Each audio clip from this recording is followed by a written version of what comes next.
आजचा दिवस हा आपल्यासाठी सोन्यालाही सुगंध प्राप्त व्हावा असा आहे. श्री स्वामी समर्थांनी भारतभर भ्रमण केलं,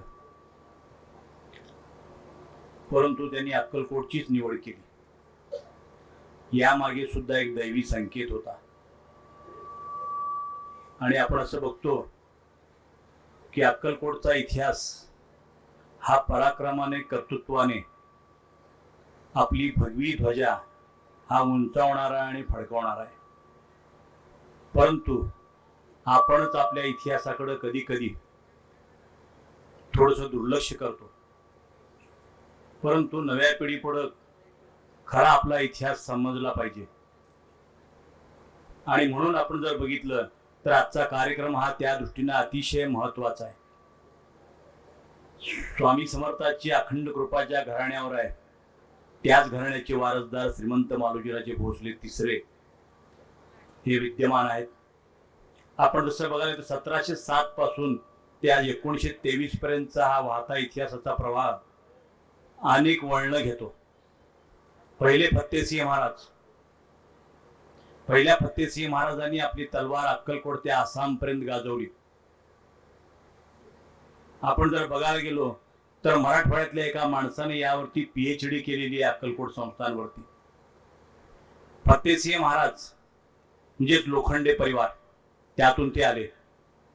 त्या फत्तेसिंह महाराजांनी आपली तलवार अशी गाजवली की त्यांनी केवळ बंगाल, बिहार, ओरिसा, कटक, आसाम पर्यंतच नव्हे तर दक्षिणेतील त्रिचेनापल्ली पर्यंत सुद्धा आपली तलवार गाजवलेली होती.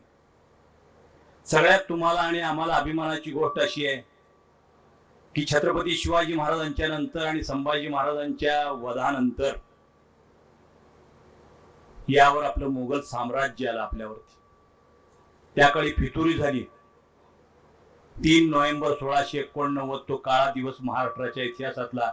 सूर्याजी पिसाळांच्या फितुरीमुळं रायगड किल्ला हा मोगलांच्या ताब्यात गेला आणि जो संपूर्ण राणी वसा आणि राजांचा परिवार हा मोगलांच्या ताब्यात गेला. परंतु त्यानंतर आपण असं बघतो की काळाने वळण घेतलं. 20 फेब्रुवारी 1707 ला औरंगजेबाचा मृत्यू झाला आणि मृत्यूनंतर मग मात्र आपल्या राणी वशाची जी म्हणजे सुटका झाली.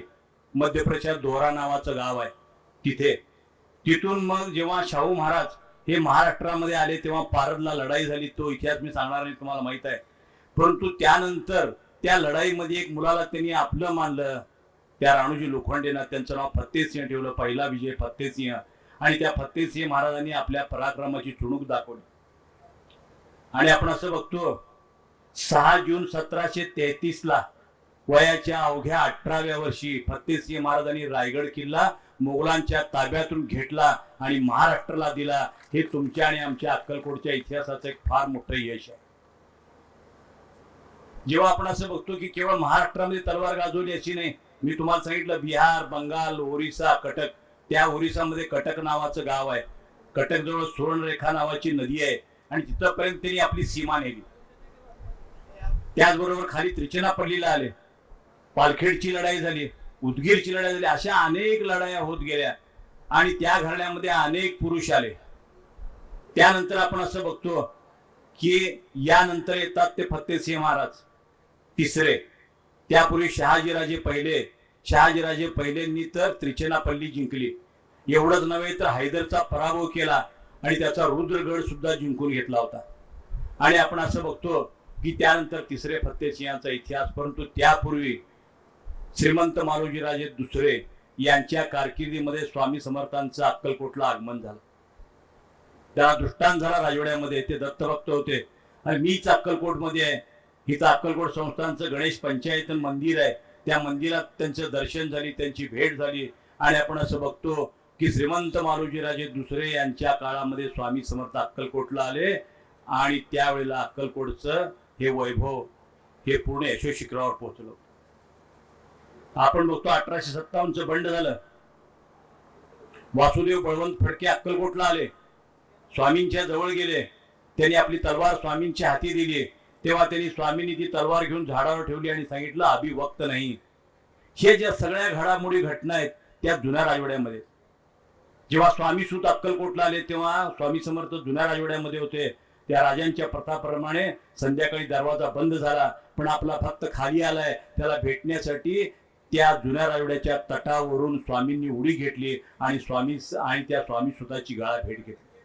हा इतिहास आहे मित्रांनो, आपल्या पराक्रमाचा, आपल्या गौरवाचा. आज महाराष्ट्रामध्ये सगळीकडे चाललंय शिक्षणाची दारं आम्ही खुली केली.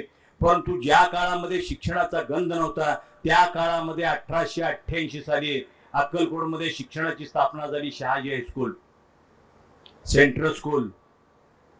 त्या काळामध्ये शहाजीराजे तिसरे यांचं जेव्हा निधन झालं तेव्हा त्या काळामध्ये आपण असं बघतो की यांचं जे नातं आहे ते ग्वाल्हेरशी आहे, ते बडोद्याशी आहे, ते राजपुतांशी आहे. तेव्हा प्रश्न आला की त्यांची मोठी समाधी उभी करायची का? तर त्यावेळेला लक्ष्मी देवीने सांगितलं नाही, माझ्या पतीची समाधी ही कुठल्याही एका छोट्याशा नाही, तर त्यांचं चिरंतन स्मारक व्हावं म्हणून शहाजी हायस्कूलची निर्मिती केली. त्यांचं चिरंतन स्मारक व्हावं म्हणून शहाजी वाचनालयाची निर्मिती केली. त्यांचं चिरंतन स्मारक व्हावं म्हणून त्यांनी आपल्या सेंट्रल स्कूलची निर्मिती केली. आणि अक्कासाहेब महाराजांच्या लग्नामध्ये तर त्यांनी प्रमिला राजेची स्थापना केली. मुलींची शाळा महाराष्ट्रामध्ये पहिल्यांदा अक्कलकोटला झाली. मग आपण असं जेव्हा बघतो हा प्रवाह, ज्या काळामध्ये लोकांना लाईट बटन लागल्यावर लागतं हे माहित नव्हतं, ज्या काळामध्ये लोकांना नळाचं कॉक सोडल्यावर पाणी येतं माहित नव्हतं, ते काम अक्कलकोट राजघराण्याने केलं. त्यावेळेला कुरनूर धरणाची योजना सुद्धा अक्कलकोट राजघराण्याची होती. दुर्दैवाने इंग्रजांनी मदत केली नाही, अन्यथा भाकरा नांगलपेक्षा सुद्धा मोठं धरण आज आपल्या तालुक्यात झालं असतं, सगळ्या महाराष्ट्रासह सीमा भागाला पाणी मिळालं असतं. इथपर्यंत आपण बघतो. त्यानंतर सांगवीचा जलतलाव बांधला, सांगवीचं पूल बांधलं. आज जुन्या राजवाड्याच्या पायऱ्या आहेत. हे म्हणजे वटवृक्ष मंदिर हे यांचं आहे, अक्कलकोट राजघराण्याचं आहे.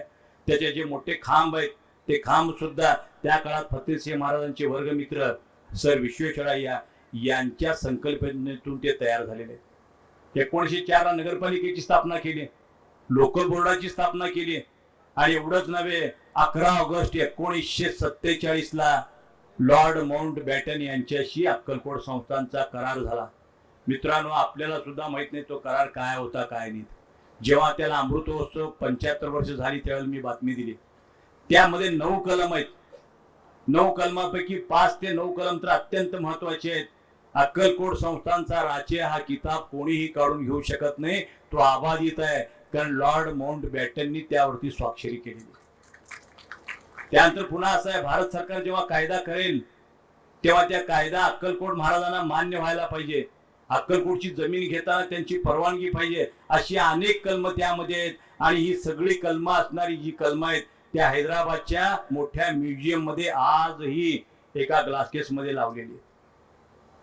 जसे राजे पराक्रमी होते तसं त्यांचं औदार्य होतं. फतेसिंह महाराजांनी या भवानी मातेला त्या काळामध्ये रत्नजडित अशा प्रकारचं किरीट दिलं. त्या काळात त्याची किंमत 55,000 रुपये होती. म्हणजे बघा, एका बाजूला समाजसेवा, पराक्रम सगळ्या प्रकारचा आहे. आणि योगायोग असा आहे की कुठल्याही कामामध्ये आपण असं म्हणतो की एखादा संयोग असावा लागतो, योगायोग असा होतो. दुसऱ्या मालोजी राजेंच्या काळामध्ये स्वामी समर्थ आले आणि तिसऱ्या मालोजी राजेंच्या काळामध्ये स्वामी समर्थांचं भव्य दिव्य अशा प्रकारचं वास्तव्य आज अक्कलकोटमध्ये होणार आहे. हे सगळं स्वामी कृपेशिवाय शक्य नाही, सामान्य माणसाला हे शक्य नाही. त्यांना झालेला दृष्टांत, त्यांना झालेल्या ह्या गोष्टी. आणि म्हणून मित्रांनो, या स्वामींच्या कृपेमध्ये आपण असं बघतो, इतिहासाच्या लाखो ओळी वाचण्यापेक्षा टाकलेला एक दृष्टिक्षेप महत्वाचा असतो. आणि आजचा हा दृष्टिक्षेप तुम्हाला, मला आणि महाराष्ट्राला एक दिव्य दृष्टी देणार आहे. आणि त्या दिव्य दृष्टीतून आपण पुढे जाऊया. मी माझ्या शब्दाने इथं विराम देतो. जय स्वामी समर्थ.